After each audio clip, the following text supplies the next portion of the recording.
All air contains water, but near the ground it is in the form of a gas called water vapor.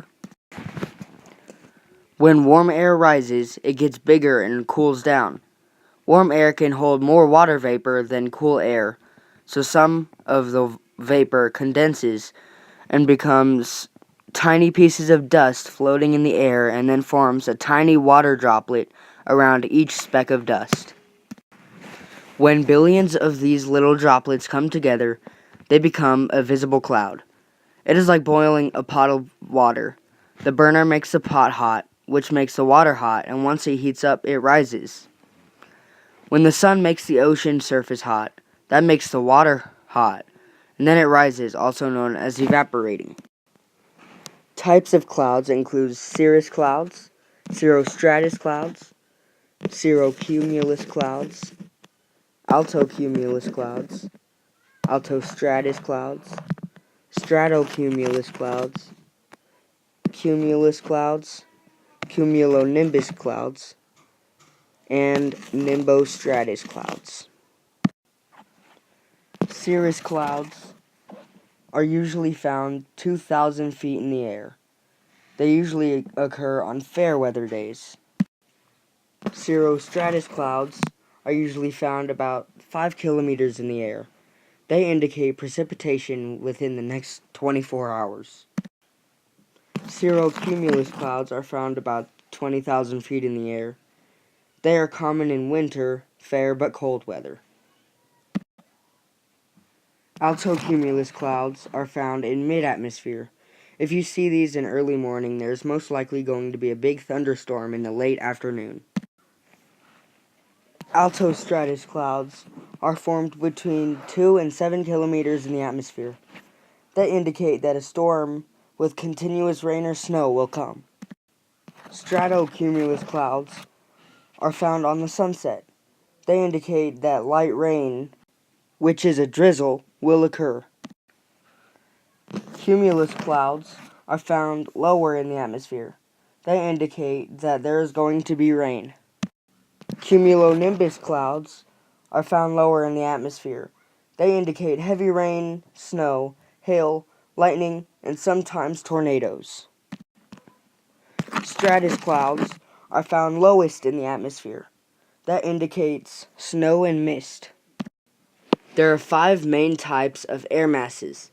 There is continental Arctic, which is abbreviated as CA. There is continental polar, which is abbreviated as CP. There is continental tropical, which is abbreviated as CT. There is maritime polar, which is abbreviated as MP. And there is maritime tropical, which is abbreviated as MT. Continental Arctic air masses represent extremely cold and dry conditions. Continental polar air masses form over large high-latitude land masses such as Canada or Siberia. They are usually cold and extremely dry.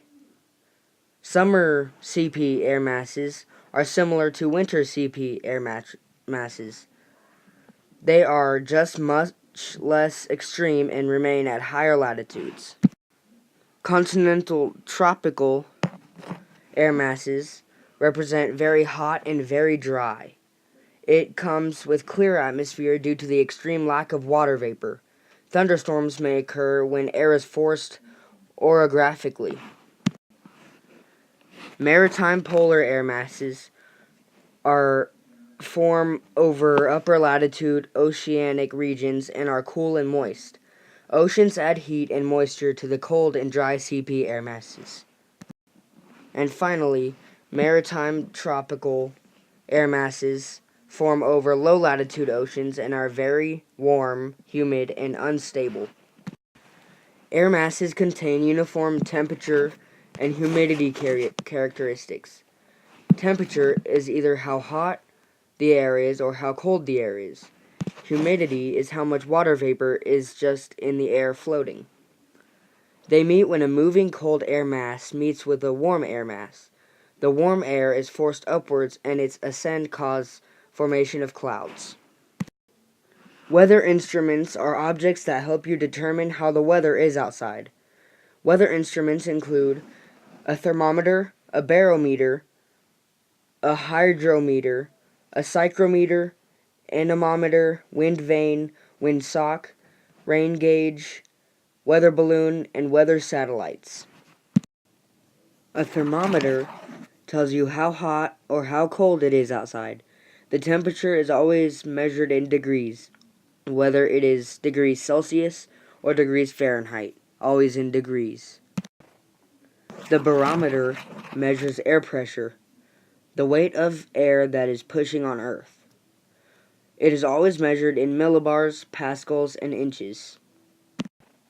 A hydrometer measures humidity, which is how much water is in the air. It stretches and contracts when water is absorbed.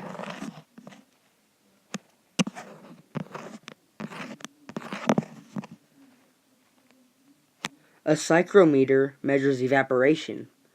Water evaporates into cloth wrapped around a bulb and changes the temperature. An anemometer measures wind speed, how fast the wind is blowing. The cups catch the wind, turning the dial. It counts how many times it rotates in a minute, and then you have your wind speed.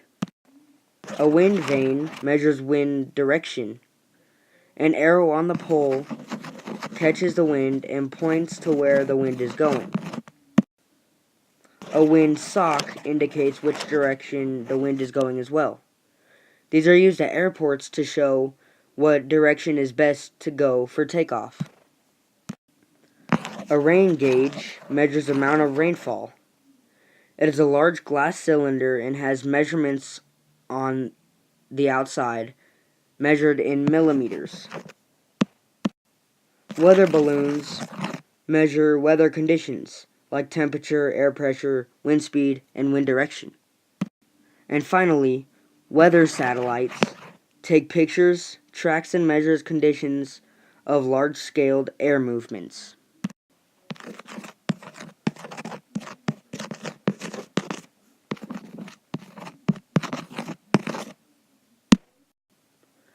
On a weather map, cold fronts show where the cold air is going and where it is. On a weather map, warm fronts show where the warm air is and where it's going. On a weather map, low air pressures is shown by this sign right here on a map. Like if it's on Colorado, that means in Colorado we have low air pressure.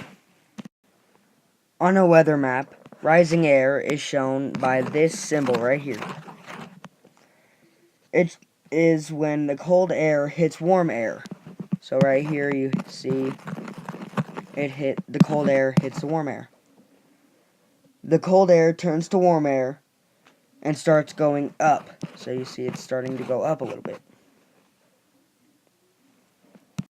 On the weather map, storms and showers are shown with this sign right here. This green area represents thunderstorms, and this yellowish area represents rain showers. In this one, it includes lightning and thunder, and in this area, it includes broad areas of rain, which is showers. On a weather map, high air pressure is shown with this sign. It says that we have high air pressure. If this is over Colorado, then Colorado will have high air pressures.